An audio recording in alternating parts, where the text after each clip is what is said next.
Bueno, muy buenos días para todos. Vamos entonces a continuar en la partecita de la clase anterior que nos había faltado. Recordemos que habíamos visto el metabolismo del eritrocito y vimos que estaba reducido porque pues, no tiene todas sus organelas. Y habíamos visto, entonces, vamos a pasar rápidamente y vamos a ver en este pedacito que nos falta las eritroencimopatías. Se llaman así porque son enfermedades huérfanas menores innatos del metabolismo que básicamente casi todas ellas, casi no todas ellas, están relacionadas. Ahorita vamos a ver una que no está relacionada con las enzimas de cualquiera de esos metabolitos, ¿cierto? Rápidamente les voy a mostrar, les voy a hacer un recorrido por las enfermedades huérfanas. No tienen que apuntarlas todas porque solamente nos vamos a centrar en 2 o 3, en 4 enfermedades, porque las otras son tan poco frecuentes y tenemos tan herramientas diagnósticas que todas se quedan en el diagnóstico de anemia falciforme no esferocítica hereditaria, congénita o hereditaria. Sin embargo, como ustedes son nuevas generaciones y ya tenemos todos los avances de la genética, ¿qué pasó mi monitor? ¿Por qué quedó por allá? Recuerden que usted es el monitor. Hola. Entonces,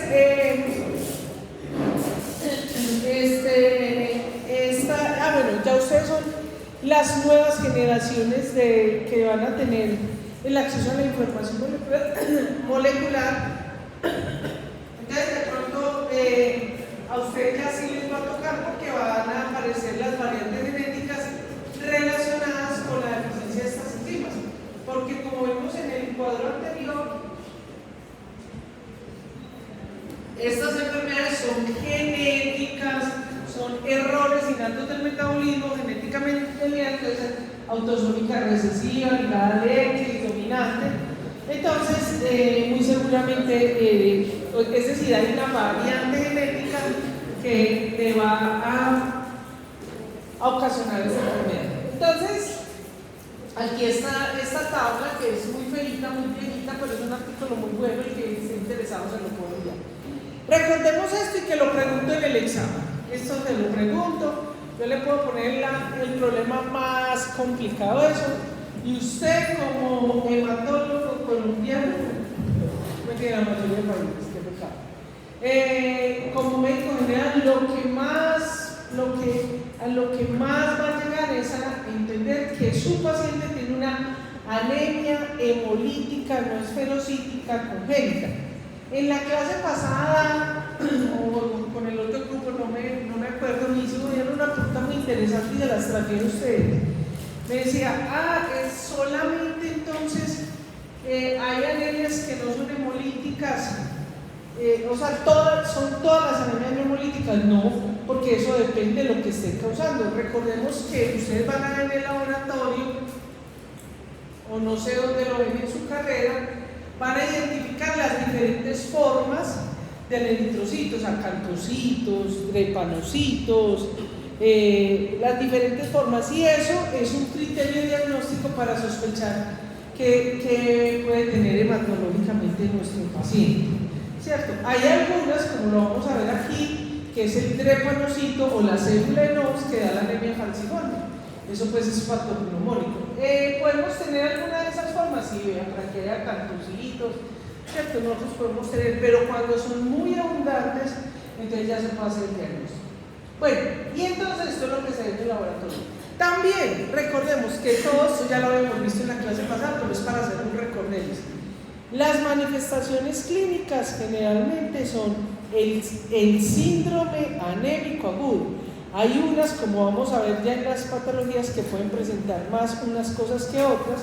Hemos visto, por ejemplo, que a pesar de ese síndrome anémico agudo, esto es de un paciente nuestro colombiano, ¿cierto? Cefalea, dolor de cabeza, fiebre, aumento de temperatura, hemoglobinuria, presencia de hemoglobina en la orina, taquicardia, aceleración, aumento del ritmo cardíaco, ictericia, pigmentación de las escleras. A pesar de todo eso, ¿cierto? También se puede presentar, puede ser una o varias de estas cosas, pero también tiene, por ejemplo, infecciones recurrentes. Ya vimos entonces que no existe un tratamiento, los tratamientos son paliativos. Para la anemia generalmente les ponen, por ejemplo, a veces les hacen transfusiones, si tienen muchos metabolitos como la hemoglobina les pueden hacer plasmaféresis o diálisis para que no les dé una falla renal.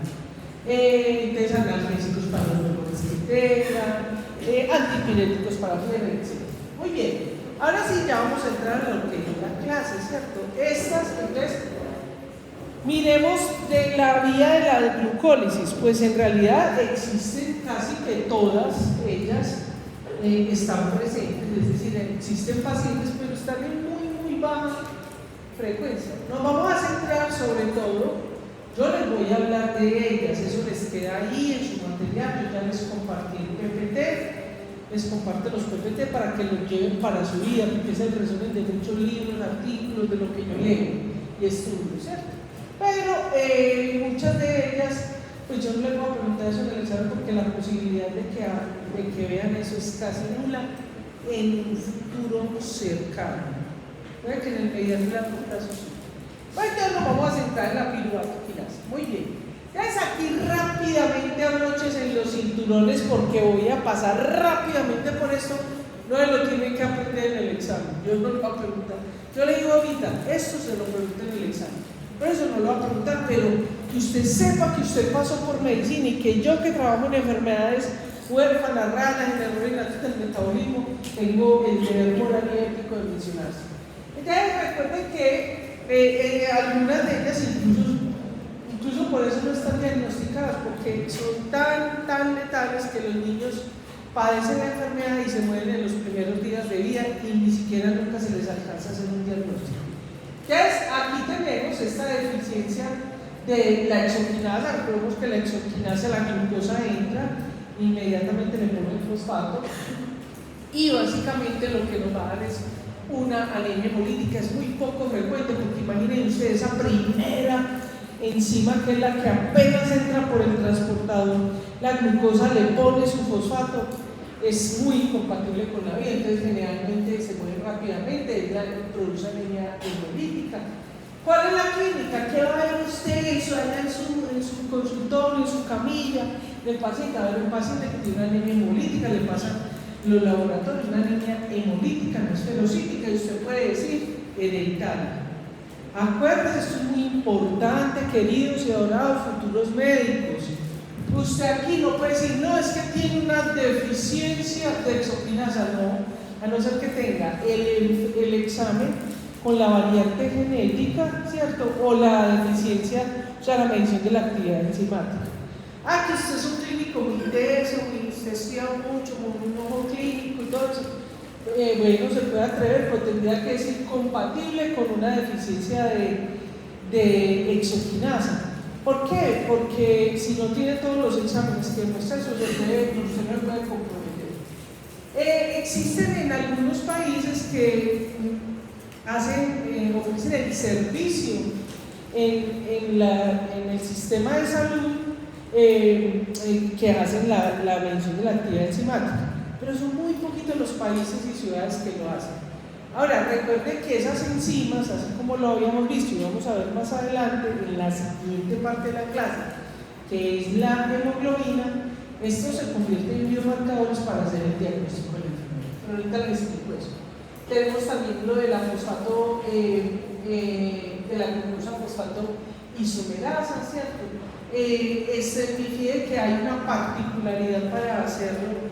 Es decir, se necesita de una experiencia muy importante del grupo clínico para poder hacer el diagnóstico. Igualmente, fíjense que la mayoría de errores en actos del metabolismo no solamente están hematológicas, son autosómicas recesivas. ¿Qué significa eso?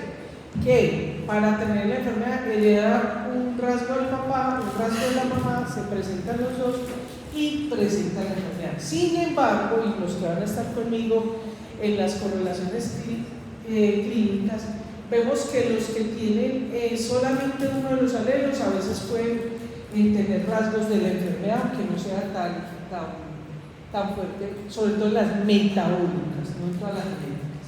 Bien, tenemos entonces la fosfofructoquinasa, que también esa es una de las, es importante, es más frecuente que las otras por el punto específico que tiene la vía. Recuerden que cuando vieron bioquímica vieron unas enzimas que están en la regulación de la vía, ¿cierto? Aquí la anemia hemolítica, y esto es importante porque tenemos unos isómeros que presentan unas a nivel muscular y otras a nivel hepático, ¿cierto?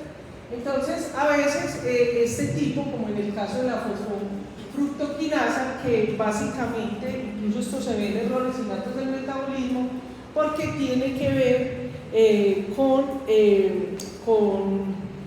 depósitos de glucógeno, ¿cierto? Por ejemplo, la glucogenosis tipo 7.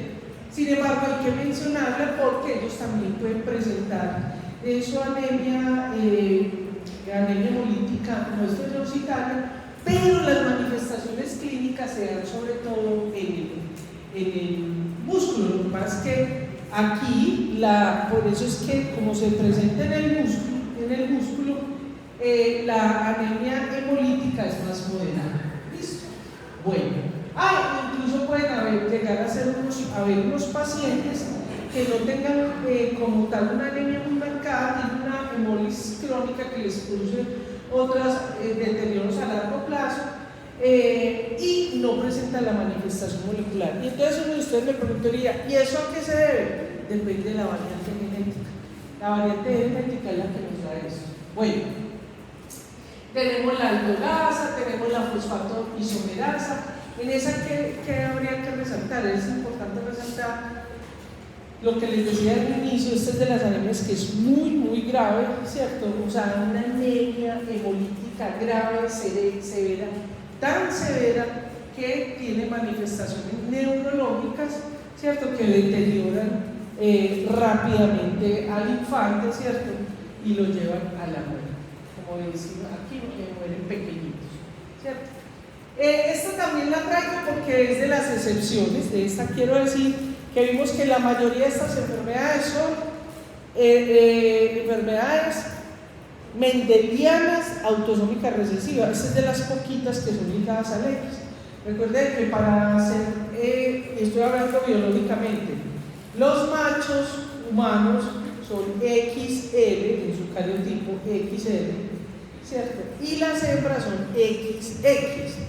Entonces, cuando ese macho o ese hombre o ese caballero hereda el gen X dañado, sufre la enfermedad, generalmente es muy agresiva. Las madres, que ya eso afortunadamente está cambiando, porque sabemos que en las enfermedades metabólicas la madre no tiene los dos X malos, tiene uno y por eso vive bien y lo compensa, pero a veces presentan algunas manifestaciones, sobre todo en las que son metabólicas. Entonces esta enfermedad pues, también es de las que son graves para el paciente, incluso pueden llevar a un retardo mental. En los otros temas que vamos a ver se van a dar cuenta, porque realmente cuando decimos qué es drásticamente lo que estos pacientes los lleva a que sea tan grave, sea mortal y tenga deficiencias. Uno, por un lado, está al tener la hemólisis, ¿cierto? Todos esos desechos afectan el cerebro, pero además de eso, pues no están oxigenando bien. Recordemos que los niños están en crecimiento y desarrollo, entonces pueden ser muy críticos. Muy bien, punto y aparte, ahora sí, apunten, que ya sabe la frase más linda que usted aprendió en su carrera. ¿Sabe cuál es, monitor? Esa carita ahí toda. ¿Cuál es? Diga en voz alta para que todos la aprendan.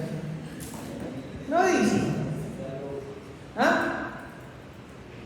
¿No se acuerda cuál es? Apúntela nuevamente. Mi querida y adorada profesora Natalia Mesa. Bueno, esta sí la pregunto en el examen. Apunte pues. Sí la pregunto, eso sí la tiene que saber. ¿Y por qué la tiene que saber? Porque esta, que es de la glucólisis, junto con una que está asociada con también la glucólisis y también con la vía de las pentosas y también con el glucagón, que es la glucosa 6-fosfato deshidrogenasa. Porque esas dos sí la tienen que revisar, porque son las dos enfermedades, las eritroencimopatías más frecuentes del mundo, ¿cierto? Esas dos. Nosotros tenemos pacientes con problemas de piruvato quinasa, tenemos pacientes con problemas de glucosa 6-fosfato deshidrogenasa. Entonces, por eso las tenemos que revisar bien. Entonces, fíjense ya, simplemente con mirar que esta es la última enzima. Perdón, oiga, monitor, usted se hizo allá porque le hizo mucho bullying en la clase anterior. Es que me quedé aquí, como tengo unas neuronas periféricas que están ahí en una red neuronal por defecto. Entonces, sí, usted no, venga, no póngase para acá, que yo le prometo que yo no le vuelvo a preguntar nada en mis clases, yo me lo prometo. Y si incumplo, me llevan a la guillotina. Bueno, que uno adelante aprende, dicen los estudios científicos, estos aprenden mejor. Eso dice la neurociencia, yo no sé. Que los que están aquí aprenden mejor que los que están atrás. Eso ya demostró la neurociencia. Bueno, entonces fíjense, la piruvato quinasa. Ya con eso, ¿cierto? Imagínate, acuérdense que todo esto se va a la mitocondria, la energía y todas las otras cosas, canal respiratorio, todo eso, ¿cierto? O sea, es una enzima supremamente importante, y acuérdense que no es bidireccional como la otra, vean. No, esta es sola para este lado. Afortunadamente en el glóbulo rojo tenemos una expresión importante de la lactato deshidrogenasa que lo convierte en ácido láctico. Sin embargo, por eso es tan agresiva y tan importante la enfermedad. Igualmente produce anemia no esferocítica, hemolítica, hereditaria. Incluso son dos genes los que están codificando la enzima, porque hay una expresión cuando estamos allá dentro de la mamita y hay una cuando ya salimos afuera, ¿cierto? Ahora, ¿por qué esta es más frecuente? Pues la verdad, yo no sé decirles por qué.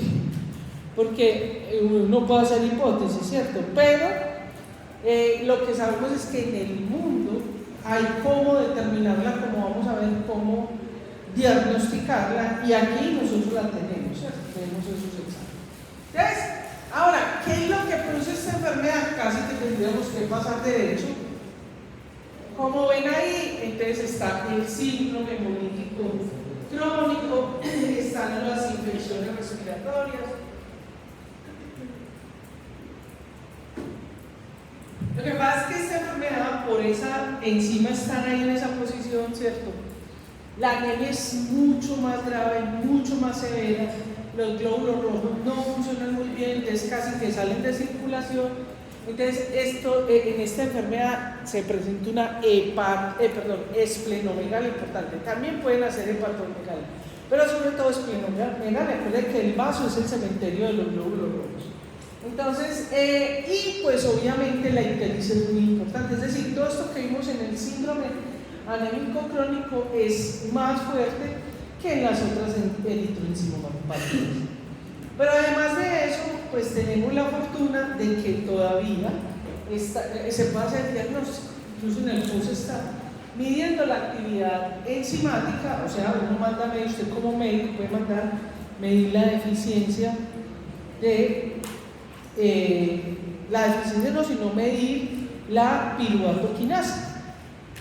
También hay, hasta hace unos 10, 15 años había en nuestro medio la posibilidad, yo no sé si ya, porque todo hay que decirlo que ahora con las nuevas tecnologías, entonces, bueno, yo soy genetista molecular, pero me salgo de ese núcleo, porque hay un determinismo genético horroroso, lo digo aquí, lo publico, está público, pueden venir todos. Sí, hay dos genetistas en el mundo, yo y el resto. Sí, o sea, me salgo de un determinismo genético horroroso, porque si no tiene la variante, no tiene la enfermedad. O sea, el paciente con anemia crónica, o sea, con una cantidad de manifestaciones clínicas, pero no, como no tiene la variante, no tiene la enfermedad. No, muchachos, hombre, dejemos a esa gente paquiérmica, atrasada, anacrónica, dejémosla, ustedes son las nuevas generaciones, brillantes, abiertos, open mind, ¿cierto? Que reflexionen y piensen, hombre, ¿cómo es posible que yo diga un paciente ahí convulsionando con toda la cosa? No tiene la variante. Bueno, ya que el individuo se acoja a las sistemáticas capitalistas y neoliberales del mundo, y como eso es un negocio tan importante, bueno, está bien, se puede, porque todos caemos aquí en este planeta. Pero hombre, por favor, piense, razone, padre. Ya, yo me maté anoche, estoy haciendo un curso, terminé a las 10 de la noche, pegar la leidita, son las mismas diapositivas de hace 20 años, pero a ver si hay algo nuevo y tal. Pues, por favor, usen esa belleza de órgano que tienen ustedes que llaman cerebro. Entonces, después de las carretas de mono. Entonces está esto.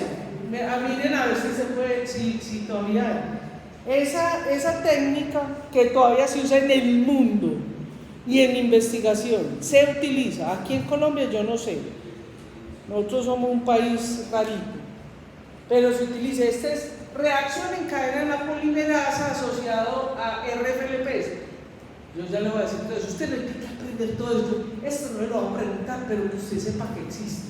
Se llama polimorfismos en los fragmentos en la longitud de los fragmentos de restricción. O sea, que usted coge y le manda ese examen, en el laboratorio le extraen el DNA, en el DNA cogen con esa PCR, buscan el pedacito del gen implicado. Nosotros tenemos normalmente unas enzimas que llaman enzimas de restricción, que reconocen ciertas secuencias nucleotídicas, entonces van allá, se pegan y cortan. Y eso como resultado en una variante genética, en una mutación, que ya no se dice mutación, sino variante genética, estamos en la transición. Entonces usted puede ganar o perder un alelo, ¿cierto? Y eso se puede determinar en una prueba de laboratorio, que ya les voy a mostrar enseguida. Entonces, ya usted con eso usted hace el diagnóstico. Y volvamos aquí a una cosa muy importante. ¿Qué es lo importante de hacer el examen y hacerlo genético? Eso va a cambiar al paciente, no, eso no le sirve para nada. O sea, lo genético realmente, ¿para qué le sirve? Para las futuras generaciones, para ver si el hermano lo tiene, el primo, el papá, la mamá, todo eso. Y además de eso, pues porque haciendo un diagnóstico temprano, oportuno, rápido, se le maneja las manifestaciones clínicas para que no se deteriore, sobre todo cuando son pequeños, porque están en crecimiento y desarrollo. Entonces, aquí, por ejemplo, medir la actividad enzimática es muy importante porque está a disposición, se hace el diagnóstico y pues se hacen los tratamientos paliativos. Tratamiento no existe. ¿Cuál es la esperanza de vida de personas? Muy malito, generalmente se pueden. O sea, no, pero ¿sabes qué? Me encantó tu pregunta. ¿Sabes por qué? Porque cuando en estas enfermedades se hace el diagnóstico temprano, con excepción de esas que dijimos que era grave, esas no. Pero si se hace un diagnóstico temprano, oportuno, se hace el manejo, los niños pues no viven como nosotros, esas personitas no. Pero como vamos a ver en la beta talasemia, si nos entra la pacientica, nos entra generalmente del papá, ella es profesional, vive bien, feliz, pues no vive tan bueno como nosotros, siempre achacositos con sus cosas, pero pueden realizarse como personas, sí. Sí, buenísima esa pregunta, como lo vamos a ver ahorita en la glucosa 6-fosfato deshidrogenasa. Sí, porque hay variantes genéticas, por ejemplo, que están más frecuentes en población amerindia, en población negroidea, en asiático. Ahorita vamos a ver eso, sí, muy bien. Bueno, vamos a pasar a la segunda. Lo que pasa es que les junté unas cositas en la misma diapositiva, ¿cierto? Pasemos a la otra segunda que también lo van a preguntar, ¿cierto? Entonces, recuerden que en la eritroenzimopatía, sí, hay muchas de ellas, pues, que están, pero lo importante es la que une ese sistema oxidorreductor, la vía de las pentosas, la glucólisis, ¿cierto? Y básicamente por acá, porque acuérdense que la glucólisis entra por aquí, viene la exoquinasa y pone la glucosa 6-fosfato deshidrogenasa, o sea, le puso un fosfato en el carbono 6. Y eso en la vida normal de todo se va hacia vía de pentosas, va a los diferentes estados, ¿cierto? Sabemos que aquí en el eritrocito se va sobre todo ¿a qué? A producción de glutatión, ¿cierto? Porque hay que defender, entonces son radicales libres. especies reactivas del oxígeno, más conocida en el mundo celular como ROS, de la sigla en inglés. Entonces, en la vía de las pentosas está, o sea, cuando una célula normal sigue por aquí la vía de las pentosas. Entonces, aquí está esta enzima que es la glucosa 6-fosfato deshidrogenasa.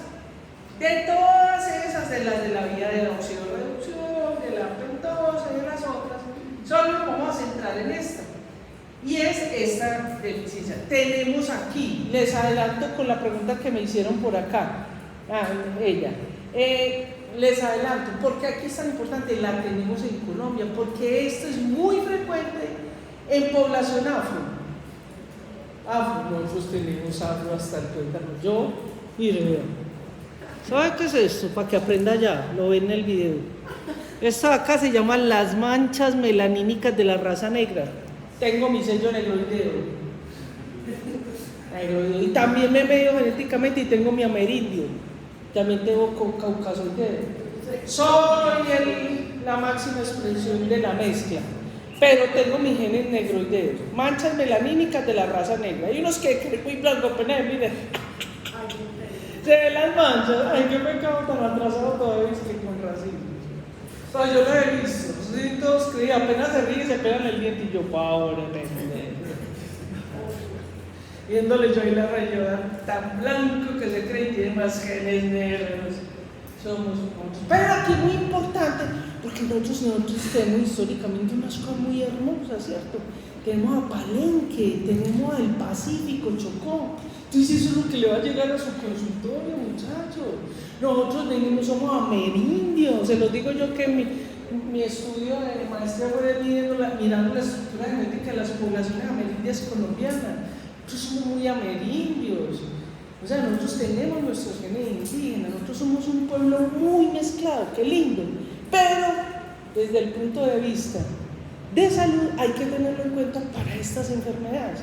Entonces no es que le va a llegar usted allá el del pelo chuzudo, lampiño, pómulo saliente, nariz acá. No. Puede ser uno cualquiera de nosotros que tenga esto, ¿cierto?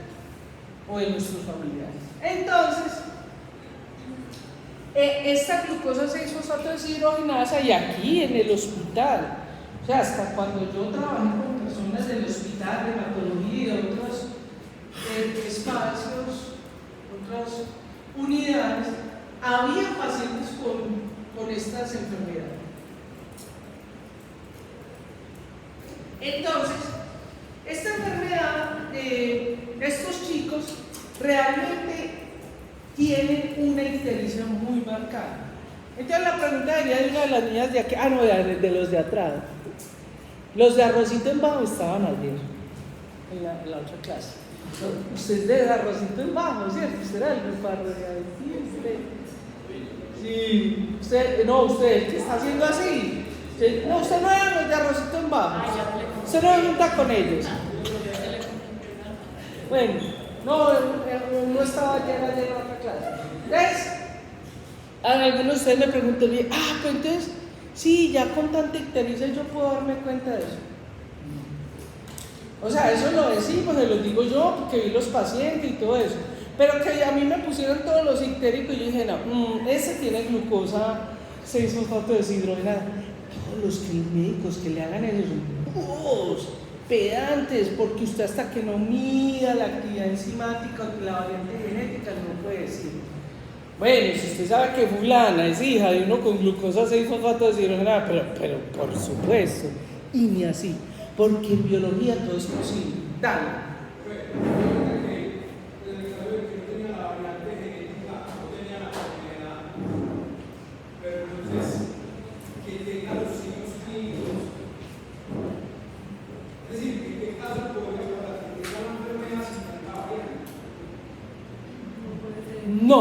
No, a ver, eso está muy interesante. En esta, que divine esa pregunta en glucosa 6-fosfato deshidrogenasa, porque hay muchas de estas enfermedades, las enfermedades, este tipo de enfermedades, los errores del metabolismo en general, pero en estas, y en esta específicamente, hay dos grupos, unas que son exógenas, que generalmente es por medicamentos, por tóxicos, por otro tipo de cosas, ¿cierto? Y otras que son genéticas. En esas genéticas tendríamos que ir hoy en día ya en dos. Unas que usted le da de sus papis, otras por epigenética, por todas deliciosas, pecado, veneno, rico, comida chatarra, todo, es que todo lo que es pecado, veneno, rico, delicioso, pero nos mata. Entonces, hoy en día con todo esto, toda esta lucecita, el teléfono, el celular, ya sabemos que hay unos cambios epigenéticos. ¿Qué quiere decir? Que usted nació con el material genético bueno, ese tipo de situaciones hacen una variante genética, sobre todo cuando se está en embriogénesis. Es muy poco probable, pues no tenemos muy claro, ya identificado las que son por epigenética. Pero también hay otra cosa, y se lo digo que es muy propia de Colombia y sobre todo de algunos departamentos como Antioquia. Es que las variantes genéticas pueden ser o las que heredamos de los padres, ¿cierto? Porque vimos que es de herencia mendeliana, ¿cierto? Por ejemplo, esta es ligada al X, esta que vamos atrás. O puede ser de no, por una mutación de no o variante genética de no. ¿Qué significa eso?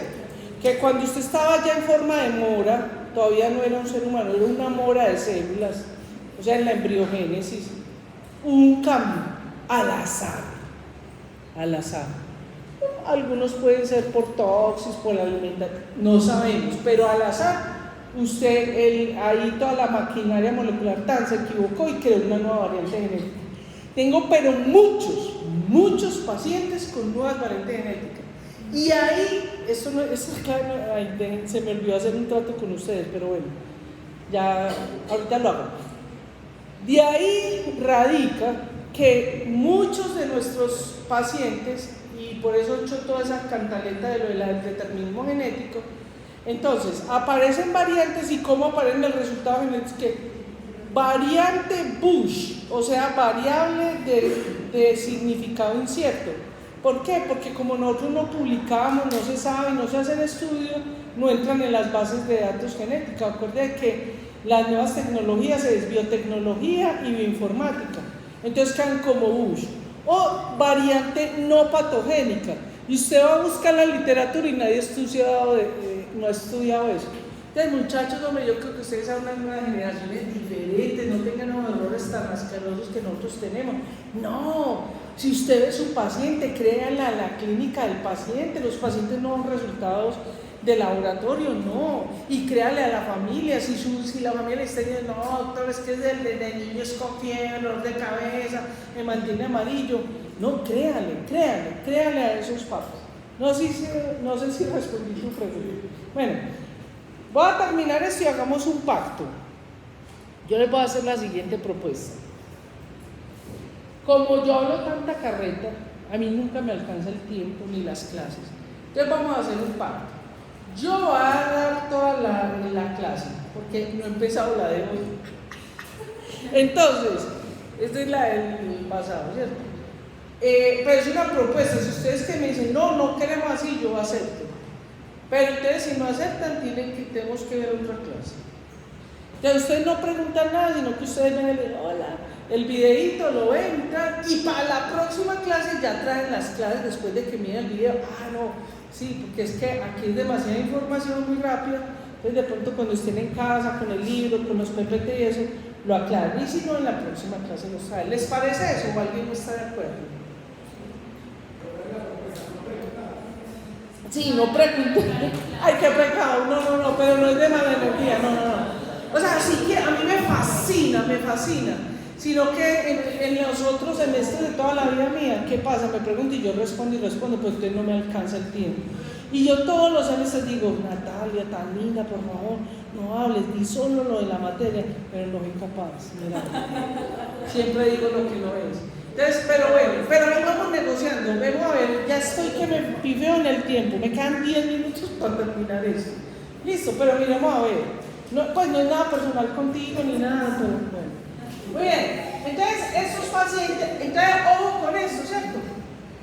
Como estas de las enfermedades que tiene o por tóxico, o por medicamentos, o por los favoides, que ya vamos a ver, entonces le produce una anemia aguda hemolítica se hace el diagnóstico, se hace la caracterización, se quita el medicamento, el tóxico del alimento y la persona está bien. Pero cuando tienen esa variante genética, esa deficiencia, y que generalmente es muy fuerte y muy severa, tienen su anemia hemolítica, no esferocítica, congénita, porque nació con la enzima deficiente. Entonces esto se debe a una variante genética que es de las poquitas enfermedades que son ligadas al X, ¿cierto? Recuerden que ya les había dicho antes, los machos heredan un X, las hembras dos. La mami le hereda al hijo el X dañado. Entonces por eso los niños que heredan ese X tienen la enfermedad muy acentuada y muy severa. Es diferente con la mamá, la mamita, la madre puede tener algunos rasgos, pero no tan fuertes, ¿cierto? Entonces, esta diapositiva de acá, esa caricatura, es para enunciarles eso, que esta enfermedad puede ser producida por tóxicos, por medicamentos, ¿cierto? Y aquí vamos a entrar en algo muy importante. Estos niños, entonces, desde que nacen tienen una ictericia muy, muy importante, ¿cierto? Y presentan esto ya lo debieron haber visto en biología de la célula y aplica para muchas enfermedades, pero para recordarlas. Presentan esa ictericia neonatal, que generalmente es muy frecuente la ictericia neonatal por incompatibilidad de RH, les hacen su fototerapia y funciona, pero estos niños no se recuperan de eso, ¿cierto? El problema de esa ictericia, que lo vamos a ver en la siguiente clase, no en la de hoy, sino en la próxima clase, cuando veamos el ego, ¿cierto? Es porque tienen mucha bilirrubina, ¿cierto? Y esa sustancia que no es soluble en agua se pega en los tejidos, en las mucosas, en los tejidos blandos, pero es tan fuerte que produce una parálisis cerebral, retardo mental, sordera, incluso se van a la muerte. Pero es tan importante diagnosticarlo tempranamente. Esa ictericia neonatal es la que se llama icternitis. Resulta que, pues lo que voy a decir con esto para que no vayan a entender, lo pregunto en el examen, que esta enfermedad la tenemos. Resulta que esta enfermedad, a veces hay niños que tienen variantes genéticas que no se ven tan claramente, el niño no es tan 100% sano, pero no tiene esa ictericia tan marcada. Esto se ha visto sobre todo en los países del Oriente Medio, esto que les voy a hablar. Entonces resulta que hay unos compuestos en los vegetales, en algunas leguminosas, en algunas frutas, que se llaman los favoides, ¿cierto? En esta enfermedad, y por eso esta enfermedad también se conoce como favismo, porque estas personas que tienen esa variante genética, cuando consumen estos favoides, aquí no es muy claro porque nosotros no tenemos tradición de comer, por ejemplo, habas, que tienen alto contenido de favoides, aunque en el interior del país, ¿cierto? En Cundinamarca, Boyacá, ahí se comen habas y sopa de habas, pero no tanto porque en los países del Medio Oriente sí comen mucho todas estas leguminosas, todas estas frutos secos. Entonces allá a veces solo en el desierto, pero ya en ciertos lugares o son muy pobres y eso, y solo comen habas. Entonces cuando comen un exceso de habas, inhiben la glucosa 6-fosfato deshidrogenasa y producen el favismo. Entonces es muy fácil porque ese individuo no tiene la variante genética, se le retira las habas, el consumo de habas y alimentos que tengan eso, ¿cierto? Y el niño funciona perfectamente bien. Y están los que son genéticos, ¿cierto? Que a veces no nacen tan atenuados, pero comen esto y activan la enfermedad. Entonces, ¿y cuáles son esas sustancias que pueden hacer deficiencia de glucosa 6-fosfato deshidrogenasa? Todas estas, las habas, pues algunas leguminosas, las que más tienen las aves, pero hay otras frutas y verduras que no tienen, ¿cierto? Algunos frutos secos. En medicamentos está sobre todo, por ejemplo, algunos antibióticos, ahí les quedo. Entonces, aquí vemos, esto les sirve mucho para preparar su examen. Antiguamente aquí en Colombia se hacía el test de Breva, que simplemente era que se le echaba los glóbulos rojos un líquido, ahorita vemos que aparece, y se medía la actividad enzimática, incluso se llegaron a hacer los RFLPs. En los tratamientos, como vemos, específicos no hay. Estos chicos lo que se les hace es que se les da suplementación, se les hace transfusiones, y a veces cuando están muy intéritos, tienen esa bilirrubina muy alta, pues se les hace hemodiálisis. Estos son las dos pruebas. Esta sirve pues podría servir para muchas otras, pero las que ofertan los servicios son para piruvato quinasa y para glucosa 6-fosfato deshidrogenasa. Este es lo del test de Brewer, que mire, se ve que hay unos punticos, ya eso haría el diagnóstico. Le he hecho un reactivo a los glóbulos rojos y aparece eso, ¿cierto? Y este simplemente hizo una PCR, le puso un activo, o sea, el PCR RFLPs, y se crea o se pierde una línea. Con eso hace el diagnóstico. En las de los nucleótidos es muy poco frecuente, la más frecuente es la de adenosínquinasa, ¿cierto? Produce también un síndrome crónico. Y por último vamos a ver esta enfermedad que es muy poco frecuente. Yo nunca he visto un paciente acá. Hay mucho, y sobre todo porque muchos de ustedes, nuevas generaciones, se van a ir para el Canadá, en algunos países europeos, y en Canadá es muy frecuente, que es lo que se llama la methemoglobinemiia reductasa. Recordemos que para que se pegue, me quedan 3 minutos, para que se pegue el oxígeno, tiene que estar el hierro en estado ferroso, o sea, +2. Aquí, acuérdense que la methemoglobina reductasa es un multímero, tiene varias unidades. En la unidad donde está la citocromo 5, B5 reductasa, ¿cierto?, que está dañadita. Entonces, estos pacientes pues mantienen su hemo con el hierro en estado férreo.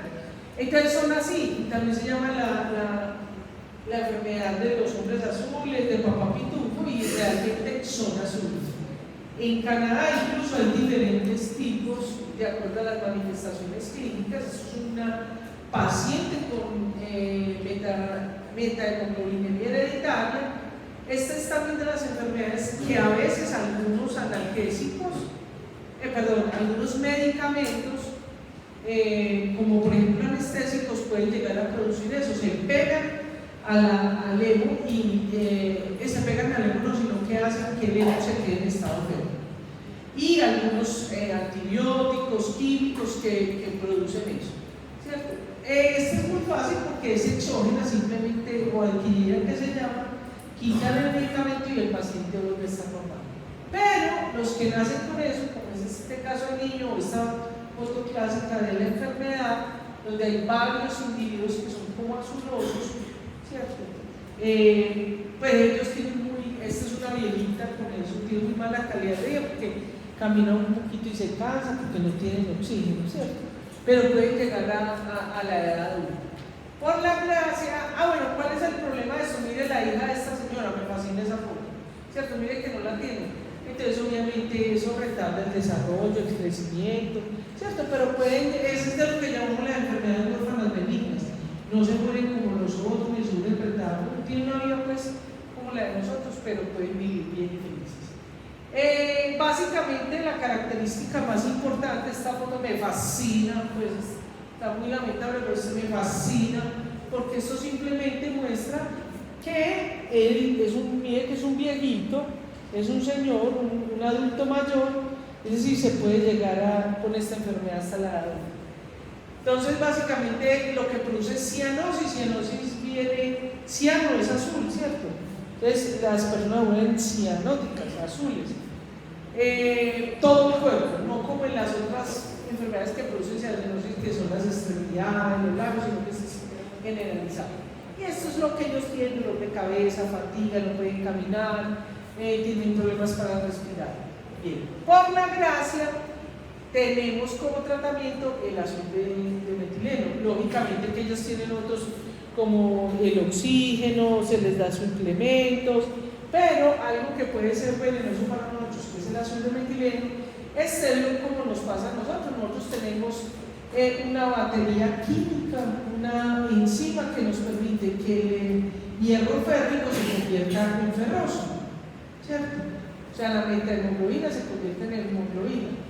Aquí lo que se hace es que se les administra azul de metileno y el azul de metileno hace esa función de convertir el férrico en ferroso. Muy bien. Uy, lo terminé. Muy bien. Terminamos. Pero no la clase. Vamos a empezar.